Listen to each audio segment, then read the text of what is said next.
This is Bob Rourke with Business Leaders Podcast, and today we are joined by Jason Cormier. He's the co-founder of Room 214, and my co-host, Jaime Zawmon. She's the founder and president of TitanCEO. Jaime, Jason, welcome. Thanks for having us. Absolutely. Yeah, thanks a lot, Bob. Appreciate it. Oh, we talked a little bit before the show. Fascinated by what you do. So if you could, tell us a little bit about your business and who you serve. Sure. So the name of the company is Room 214, as you said. We are what is called a growth studio. And so we help bring coherence across an organization's brand, marketing, and sales efforts. We have a digital marketing agency background, and so a lot of folks come to us for those kinds of services. But we've migrated a bit outside of what you would probably consider as traditional digital marketing and social media. Real quick to finish the answer to the question, the clients that we serve actually vary quite a bit. So from funded startups to Fortune 100, really across multiple industries over the last 16 years. You know, Jaime, the question that comes to my mind is you've migrated a bit from digital marketing to growth and coherence. Paint me a picture of what that looks like. Yeah. So, I mean, when you look at digital marketing in particular, and I'll just say what you understand about marketing in general is that when everybody's doing best practices, what they're really doing is basic practices. And what you learn pretty quickly is what worked last season doesn't necessarily work this season, or what works for your competitor doesn't necessarily work for you.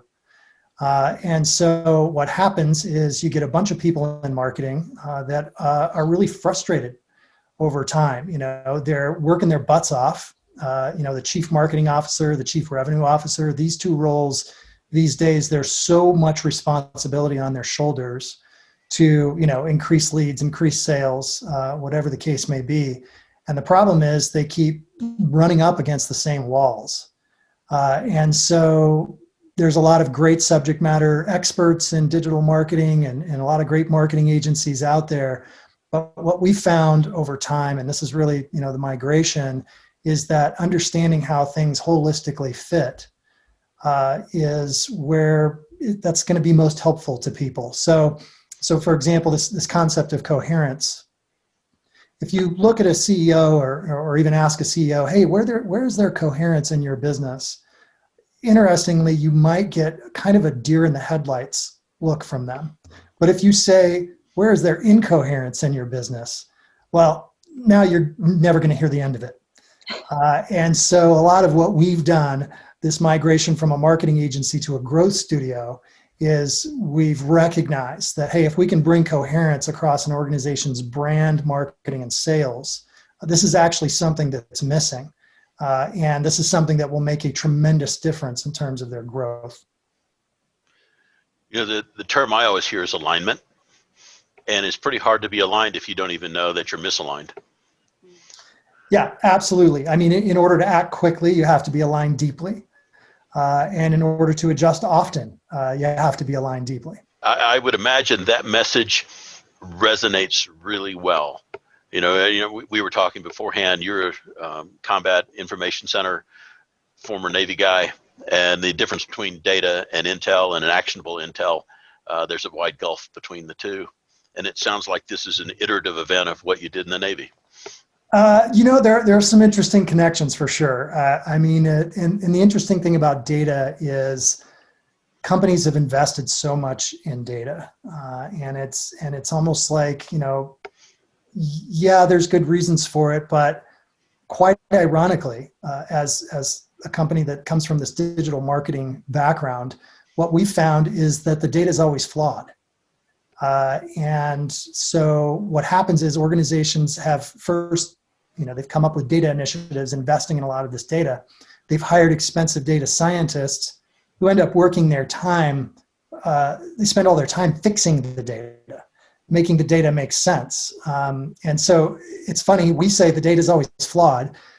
What's ironic is that the most important data we've been able to collect comes directly from customer conversations, not from web analytics. And I'm not saying web analytics aren't important.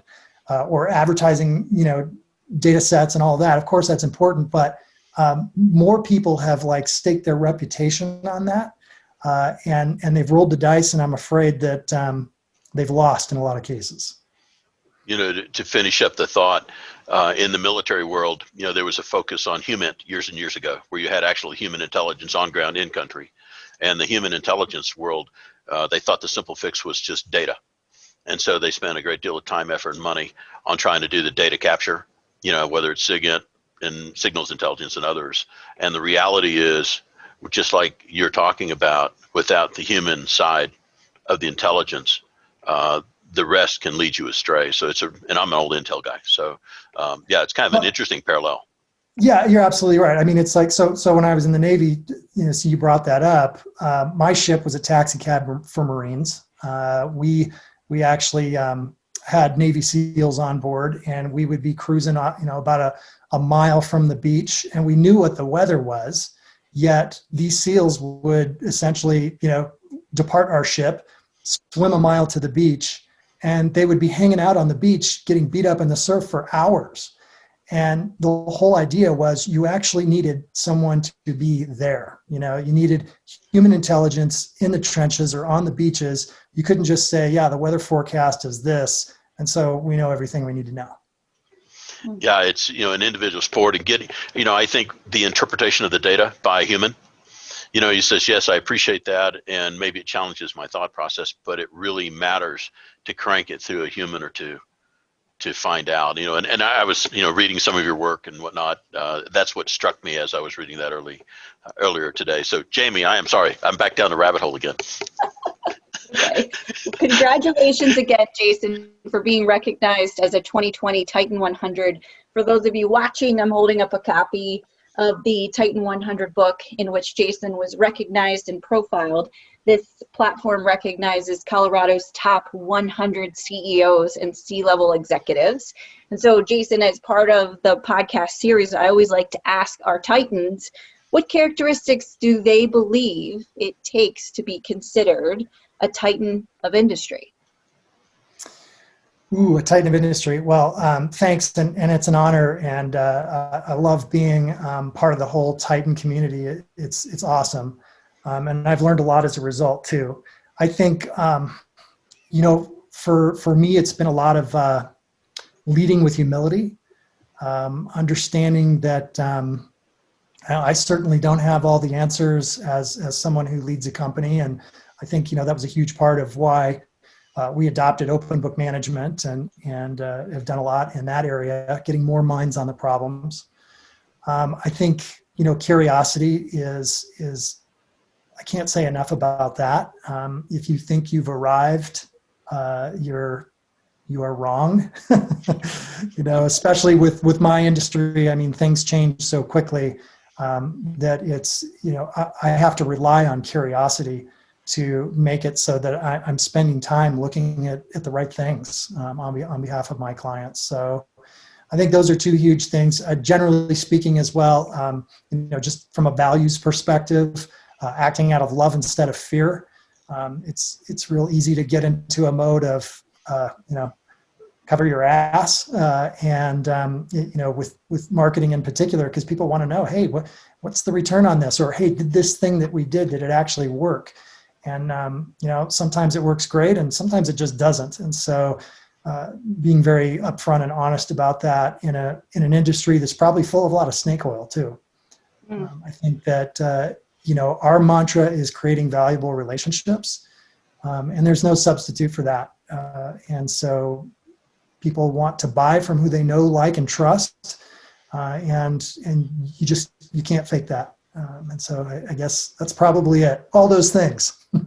No, it's profound. It's profound thoughts. And I know that you, as I know you, because I've known you for some time, you definitely lead with humility. And, your whole statement around acting out of love and not fear is something that is painted on your office walls, because I have been to your offices before. So I love that statement. I wish more people would act out of love and not out of fear. Me too. Yeah. To think about that point, though. It takes an extraordinary amount of courage to function from that place because there's risk there. There's absolutely risk. And so, the idea of open book management, for example, is part of that risk that we take on. And that is that, there's transparency with the numbers. And it's not just a report that's given out in terms of the way we do it. It is every other week, people see all the numbers. So what are the labor costs? What are the revenues? What are the profits? And when things are going great in your business, it's great. And when things aren't, people tend to have more questions. And so, to your point, that's a risk that we've taken. And over the years, we've had open book management over the last 7 years. There's been a lot of uncomfortable situations. But at the end of the day, it's worth it because it's always about people. And I think the appreciation is there that there's an honest discussion about all those things. And people would rather have that, even if it's uncomfortable. At least that's my experience, than just be told, just given some sort of glossy view of how things are good when maybe they're not so good. Well, circling back a little bit, we talked a bit about your Navy exposure. What's your path from there to where we are now with your company on room 214? I think folks would be interested on how you got from there to here. Sure. So before the Navy, so I was at Colorado State University with my business partner, James, at room 214. And unfortunately, room 214 happened to be in a party dorm. And I'll just tell you, it was a party room. And so nothing good happened at the original room 214. And after a year of that, I somehow concluded that I needed discipline. And to my parents' chagrin at the time, it was like, hey, I'm going to enlist in the Navy. I had no money. And it just seemed like I need to get as far away from this place as possible. So enlisted. And so I got my GI Bill, which meant that going back to school was going to be paid for. Ended up, my lovely wife and I got married about 6 months prior to getting out of the Navy. She was a high school sweetheart. And so we could basically live anywhere we wanted to live. She graduated from college and it was like, take your pick. So we chose Santa Barbara, California, and Santa Barbara City College. And I decided I was going to be a computer science major because, hey, that's like where the money was at, right? Well, just so happens I was terrible at computer science. I was not a good coder. I was struggling and suffering, but it was 1995. And a friend of mine said, hey, there's this thing called Netscape that allows you to get on the World Wide Web and have like this visual interface of it. It's not just words. And here's a copy of Photoshop. He handed me a few disks. And here's a one-pager on this thing called HTML. And it's easy compared to the type of programming that we do. So in a very short period of time, I taught myself how to build web pages. And I decided, wow, maybe this could be a business. And a real estate agent approached me and said, would you build a website for me? And if you did, how much would you charge? And I said, well, I don't know, $350. So he's like, yeah, let's do it. And next thing I knew, I was like, wow, this could actually be a business. So I had a one-pager called Why Do You Need a Website? And I walked the streets of Santa Barbara passing this thing out. And most people were like, get out of here, kid. What is this? We'll never need a website. One thing led to another, and ended up growing a web development firm and selling that firm to a competitor after about 2.5 years. And then I was a VP in that company that bought mine and ran a web development organization that was like nationwide at that point. And, it was a series of different businesses that followed after that. And then eventually I connected with my old time friend, James, who had gone into public relations. And there was a pretty big disconnect between PR and what was happening in the digital world, websites, things of that nature. And James had interestingly coined a term, what he called the placement crash. And what that was in PR was that, a company would work with the PR firm. They would get some sort of big hit in USA Today or Wall Street Journal or whatever. Their web traffic would spike. It would be incredible. Everybody would be slapping high fives, a major win, right? But within 48 hours, it was as if nothing happened.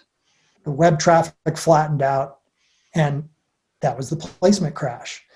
And James and I were talking about that back in the day, and it was like, what would happen if there was actually preparation, and content was produced on the web, and there was a way to capture that traffic so that a company that experienced a big PR hit didn't have a placement crash. So those were early conversations that we had. And by 2003, Google AdWords was pretty much a brand new platform, and we started to tinker with it together. And we saw that there were a bunch of ads out there on buy this, buy that. And we thought, what if we produced an ad that said the top 5 things you need to know about fill in the blank? We were actually working with a China manufacturing company at that point called Vital Sourcing. So we created this white paper called Top 5 Things You Need to Know About Manufacturing in China. And we thought, well, what if we just placed an ad around that? Well, at this point, ads were 5 cents a click, which is ridiculously cheap.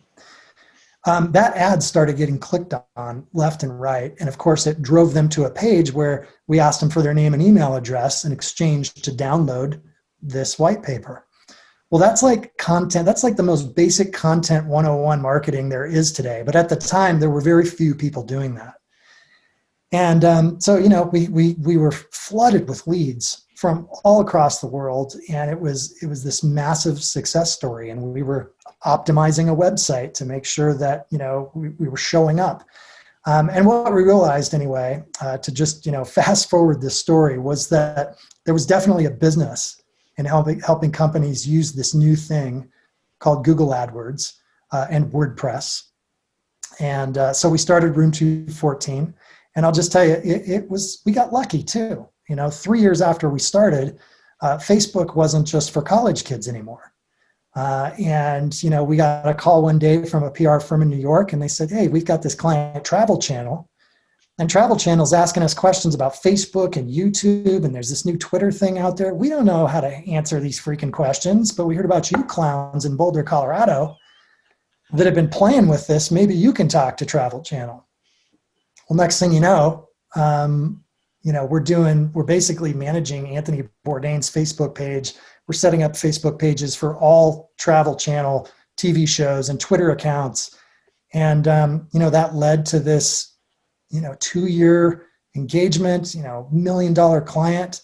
And we faked it till we made it. We really learned on the job. But the timing was such that if you did a search for social media agency on Google for years, we were in the number 1 or number 2 spot. And so companies from all over the place came to us, Sanrio, Hello Kitty. Hey, can you help us with Facebook? And we built our business, and we rode that wave for many years. And so, it's been an interesting journey. And there were some other businesses in between. Some did okay, and others failed. But this one, we've been at it for a while. That's awesome. It's such a great story. Thanks for sharing that. You bet. Yeah, I love listening to just the history. I mean, there's so much that's very rich, and you were really on the forefront of a lot of new age market adoption. I still think it's just hysterical that you were walking around asking people if they wanted websites, and people were laughing like, what do I need a website for? So it's just mind-blowing today in 2020.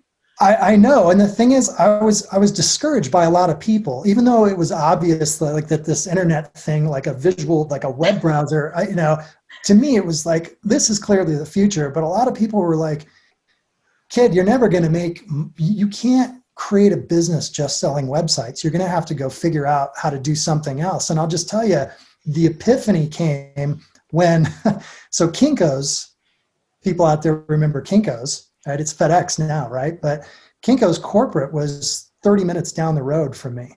And I knew a woman there named Mary Hamilton, who was a friend of my wife, who worked in the marketing department. And they had paid big money to some San Francisco firm to build their website. And they didn't want to do that anymore. And she'd heard I'd been doing some website development. And she called me up and she said, Jason, we've got some like website maintenance, some pages we need developed. And I heard you could do this. Would you please just give us a bid for this? So I looked at the work and I thought, okay, I think I'm going to charge $1,000. and I was really nervous about this, right? So I put the bid out there. I sent it over the fence, $1,000. And she got back to me and she said, I don't know how to tell you this, but I'm going to be honest with you. And let's just consider this a confidential call. But in order for my company to take this bid seriously, you need to add another zero. And it took me aback. I was like, can you give me like a half an hour? I'll revise that and get it back to you. Anyway, it was less than a day of work for $10,000. And she signed it that day. And it was at that day I realized, okay, the naysayers are wrong. And this is something that's real. That's such a cool story. You know, I think about the journey you're talking about. For me, first assignment, Fort Carson, Colorado, they had a computer on post, and it was punch card. My college had one computer, punch card. I mean, and you think about, my kids grew up in the age of computers and the iterative event, and I can remember in the day I was with Merrill way back when, and the head of that whole division said, the internet's a fad. It'll never amount to anything. And he said it in front of hundreds of guys. Interesting progression, though. A lot of disbelief at the day. Yeah, and it's, in 2.5 years from that time, I sat across from a CEO who was interested in buying my company, and I was a scene right out of a movie. He took me to breakfast. It was this amazing hotel overlooking the ocean. And I kid you not, this is going to sound cheesy, but this actually happened. I'm sitting across from him and he says to me, and he's scribbling on a napkin. This is so cheesy. And he says to me, Jason, today is the day I make you a millionaire. And he slides the napkin across the table. So I look at the napkin. It was, now this is 2000. By the way, this is right before the .bomb. And the offer is a base salary of $100,000 plus a guaranteed bonus structure of $40,000 plus $1 million in stock. Plus he's going to give me $25,000 in cash if I agree to it over the weekend. So I'm looking at this. By the way, I was a 2-man operation. It was my wife and I. And she was pregnant with our first kid, so I was about to lose half my workforce. Anyway, of course I take the offer. In the end, it was an amazing experience. I'm so glad I did it. But the .bomb happened, which meant that he did not make me a millionaire, and I sold my stock for $600. It's like, I think about one of the things in the very beginning, you're talking about iterative work. Right, and as you've come through this journey or history of the progression of technology, and you're looking at the client experience, like I can remember getting fax marketing, or there was a dial-up service. You go and dial a phone and go, we're going to give you an update, and we recorded it, and that was technology in the day. And you're where you are now with AI, machine learning, and the consumer's been bombarded every day with lots of input, and trying to iterate and advance in that environment compared to where you started. I mean, your roots are on change. You don't have a choice. Yeah, well, and I'll tell you, I mean, the iterative growth, in digital, we refer to that as optimization. That is an ongoing process that you should never walk away from. However, a lot of companies are so focused on that iterative growth, and that is a conversation about being better than the competitor. What it's not is a conversation about being truly different than the competitor, because being truly different is what leads to exponential growth, not iterative growth. And so if you look at this from a category leadership perspective, for example, you'll see that most category leaders, regardless of industry, they're very much focused on how are we different, not just better.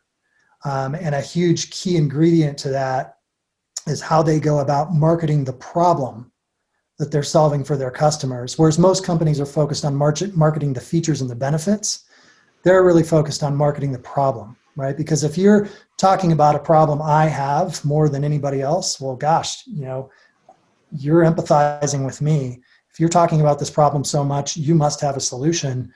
Therefore, I'm more interested in you. And so that's a very interesting thing that we see in our business, and a way that we've pivoted pretty substantially over the last couple of years is by getting into these deep conversations with our clients' customers. And this goes beyond any survey, any focus group. Those things have their places, but it's nothing compared to a deep 45-minute conversation that's unscripted with a customer to really determine what has pushed them into a certain set of circumstances that they're in, what has pulled them further into that discussion, what habits do they have to overcome, what anxieties do they have to overcome, really understanding the customers and then recognizing that, oh my gosh, this is the most valuable data that you can have. And anything that you're doing in digital marketing has to start with that customer conversation. And all the analytics and the data and the AI and all the other stuff is noise compared to that. It speaks a lot to the quality of your question when you're talking to that customer. I think, what is it they say, I think that many talk show hosts, Oprah, Johnny Carson, the rest of them, the quality of the question you ask really drives that conversation, I think. Absolutely. And what's interesting about, just being in conversation with people too, is people have memories that they don't know they have. And the more that you get them talking, the more that those start to bubble up. Well, those memories can be harnessed in a very strategic way. And so, that's more interesting to me than trying to find some sort of pattern in a data set. Again, it's not that I'm ignoring data. I'm a data geek at heart. But I've seen far more value that comes from the data that can be taken out of a customer conversation, applied to content strategy, advertising strategy, even how a brand's positioning and messaging comes out. I love listening to you talk, Jason, about all of these experiences over the course of your lifetime and the things that have really driven you to develop your own methodologies and thought processes, as you have been really just an incredible leader. So I'd be curious to know, for our listeners, what's the best leadership lesson that you've learned along the way? Boy, the best. Jamie, you always have these awesome questions. Probing questions.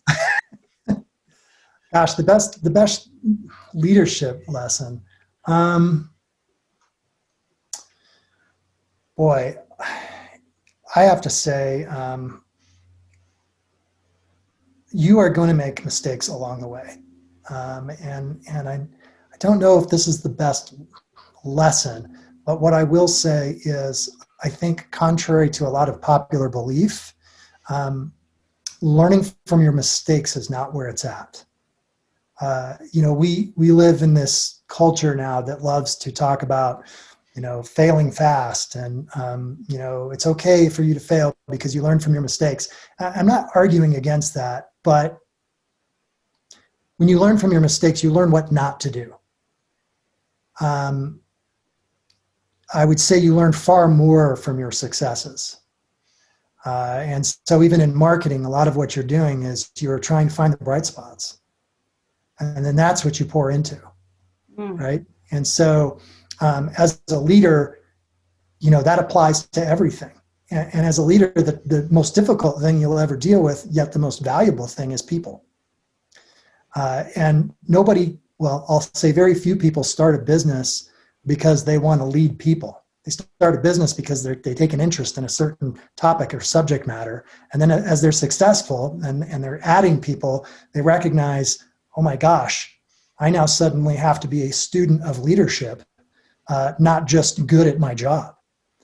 And so I think that concept of failing fast and learning from failures and mistakes, it also applies to people. Yeah, you certainly learn from mistakes, but boy, when you're successful with people, you learn from that even more.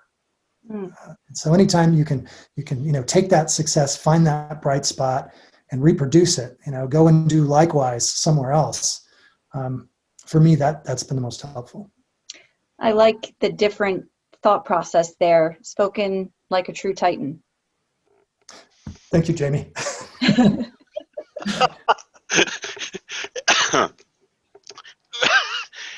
Okay, now I'm speechless. I have this vision of a Roman soldier hitting his breastplate with his hand. That's for the folks that are listening. That's the image that we're chuckling about. I think to expand on your comment on focusing on your successes, is there a formalized process or look back period when you see a success that you say, I want to expand, understand, and pass the key tenets of the success forward to transmit that culture? Is there a thing that you do, like an after action report, that you look at your successes to evaluate?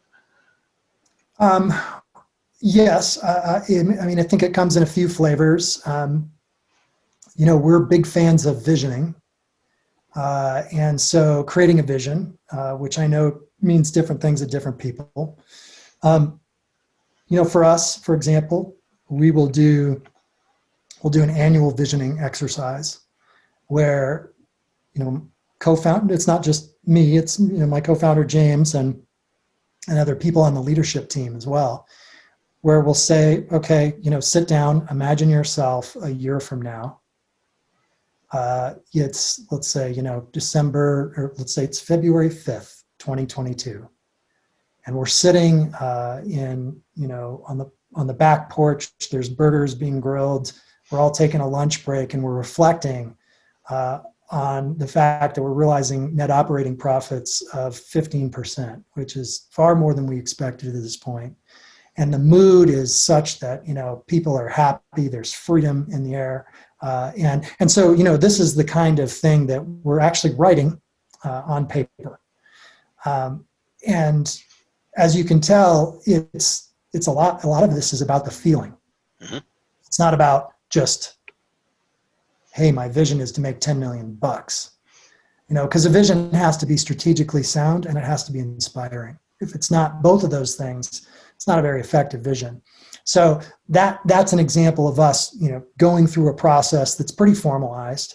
And then at the end, looking back and saying, did we do this? And actually not just at the end, but as we go, looking and saying, are we still on path to this vision? Another thing that we've developed that actually we've built our entire business around is called the Coherence method. And so that is a process by which, there's 6 different elements. It starts with discovery, it goes into customer insights, understanding your brand, creating a coherence statement, creating channel strategy and marketing strategy, executing all of these things. And ultimately there's measurement that's attached to it, right? Because you have to know, are we successful or not? So, from visioning, kind of big picture type stuff, to getting into the trenches with the Coherence method, these are 2 things that I'm thinking of, and I don't know if that's doing a great job of answering your question or not. I guess for me, I've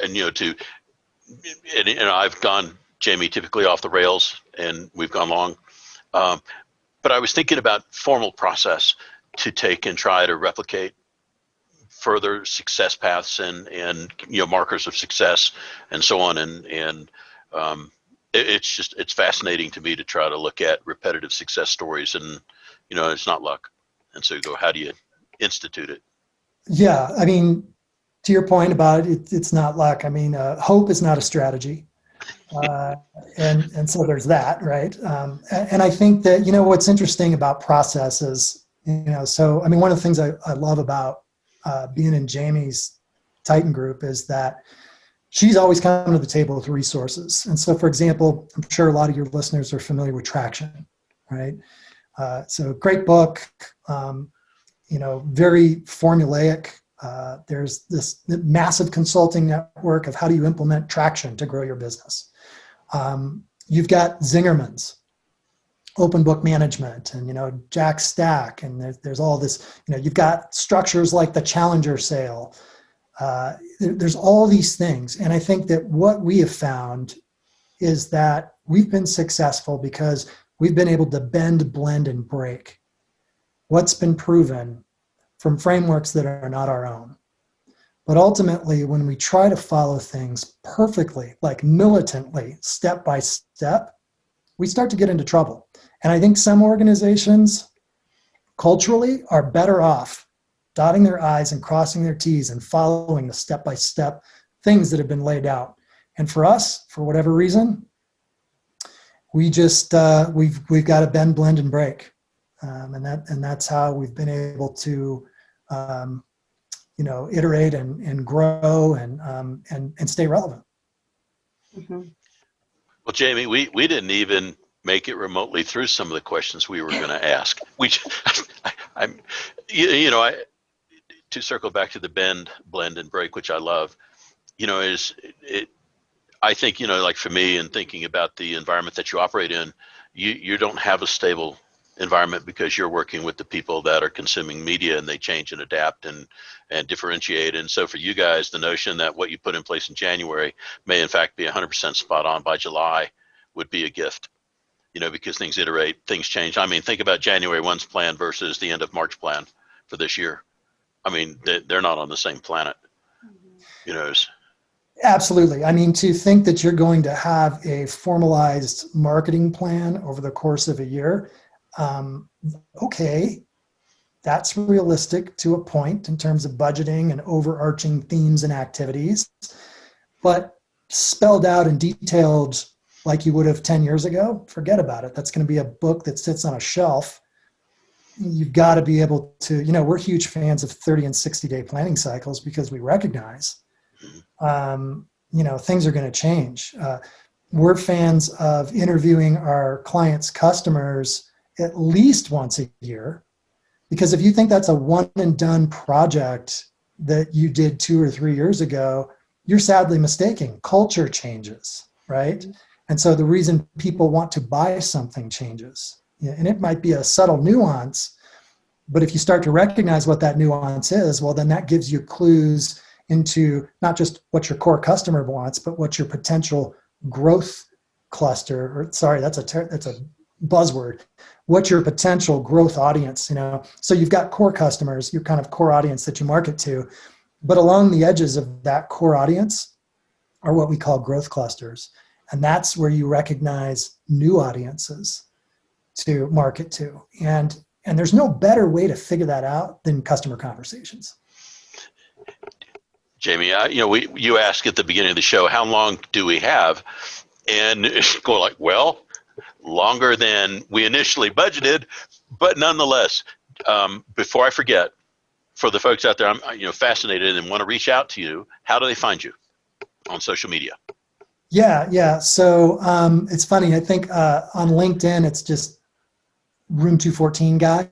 So, it's linkedin.com/en/Room 214 guy. Jason at room214.com is my email address. My inbox is a disaster, but that's okay. And then, I'm the guy who answers all the forms that are filled out on room214.com too. So if anybody goes there and does that, they'll hear from me. Jamie, do you think there's a move afoot to retire the Room 214 number at the dorm? I think that's an awesome thought. It's always amazing to me how people come up with their names. So it's an incredible story. And just listening to you speak throughout this podcast, Jason, I feel like I could listen to you all day. Your life lessons learned, your experiences, just the incredible coolness that's attached to what you do and who you serve. It's been awe-inspiring today. So for those of you that are listening and would love to learn more about Jason and the Titan 100, you can visit www.titan100.biz. You can read Jason's story. You can read the stories of all of our 100 Titans here recognized in Colorado. And thanks so much for being with us today, Jason. It's been I really awesome. appreciate it. Yeah, thank you so much. Thanks to you and Bob, and just for making all this happen. And hope I wasn't too long-winded. You know, people love to talk about themselves, right?